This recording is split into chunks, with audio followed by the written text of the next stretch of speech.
Assalamualaikum teman-teman semua. Syarat tinggal yang ini.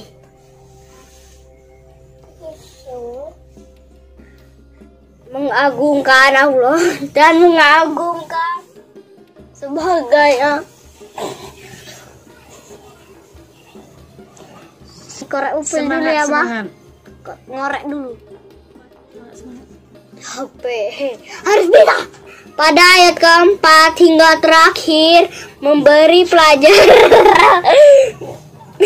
Padahal bukan ngupil lagi, garu-garu sakit. Kalau kayak gini baru malu.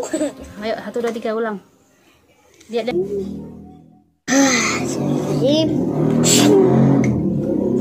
Maaf dah ya, Mama. 1, 2, 3.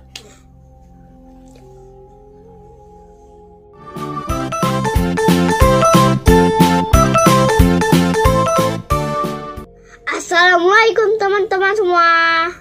Ketemu lagi dengan aku Little Star. Bahasan saya kali ini tentang surat An-Nas. Mari kita pelajari bersama-sama. Cekidot. Surat An-Nas merupakan surat terakhir dalam mushaf Al-Quran. Surat ini adalah surat penutup sekaligus menjadi surat ke-114. Bersama juga dengan surat Al-Falaq, surat An-Nas disebut juga Al-Muawwidzatain. Sebab kedua surat ini diturunkan secara bersamaan kepada Rasulullah. Nama Anas diambil dari kata Anas yang berarti manusia. Surat ini termasuk dalam golongan surat Makkiyah, terdiri dari 6 ayat. Nah teman-teman, marilah kita bersama membaca surat An-Nas. A'udzubillahi minasyaitonirrajim. Bismillahirrahmanirrahim.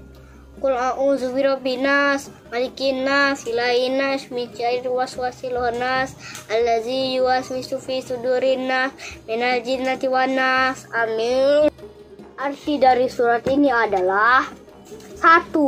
Katakanlah, aku berlindung kepada Allah, Tuhan manusia. 2. Raja semua manusia. 3. Tuhan semua manusia. 4. Dari kejahatan bisikan syaitan yang bisa bersembunyi. 5. Yang berbisik dari hati. 6. Dari bangsa jin dan manusia. Ayat pertama hingga ketiga mengisyaratkan bahwa memuja dan mengagungkan Allah, tanda pengakuan sebagai hamba dan rasa hormat adalah hal yang diperlukan sebelum memohon kepada Allah supaya dikasihi dan diberkati. Pada ayat keempat hingga terakhir memberi pelajaran bahwa segala dorongan jahat dalam diri manusia bukan berasal keinginan nafsu semata, melainkan nafsu yang dibisiki oleh setan.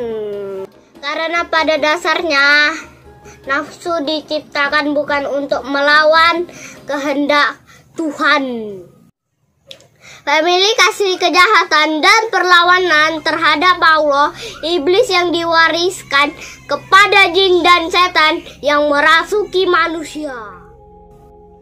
Secara tidak sadar, apabila nafsu tidak dapat dikendalikan, sehingga menular di antara kedua golongan ini.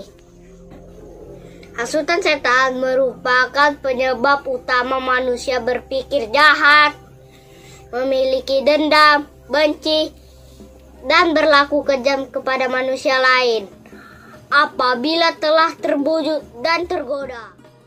Pada akhirnya menyebabkan kerugian pada diri sendiri dan orang yang disakiti hingga seluruh umat manusia. Oleh sebab itu, teramat penting untuk mengingat surat ini, sebab Tuhan akan selalu bersedia menjadi pelindung dan pemelihara kehidupan manusia. Maka, sudah sepantasnya bagi kita selalu memohon pertolongan dan perlindungan hanya kepada Allah semata. Mengakui bahwa sesungguhnya seluruh makhluk berada di bawah pengaturan dan kekuasaannya. Semua kejadian atas kehendaknya, dan tiada yang bisa memberikan pertolongan dan menolak mudaratnya kecuali atas kehendaknya. Semoga Allah menjadikan kita hamba-hambanya yang senantiasa meminta pertolongan, perlindungan, dan mengikhlaskan seluruh peribadatan hanya kepadanya. Amin. Demikianlah teman-teman sedikit ulasan tentang kandungan surat An-Nas ini. Semoga bermanfaat bagi kita semua. Mohon maaf jika ada yang salah dan silap dalam penyampaian karena saya masih belajar. Sampai jumpa di video saya selanjutnya. Yang belum subscribe, di-subscribe. Semuanya gratis. Gratis. Ongkir. Sampai jumpa lagi. Bye-bye. Little Star.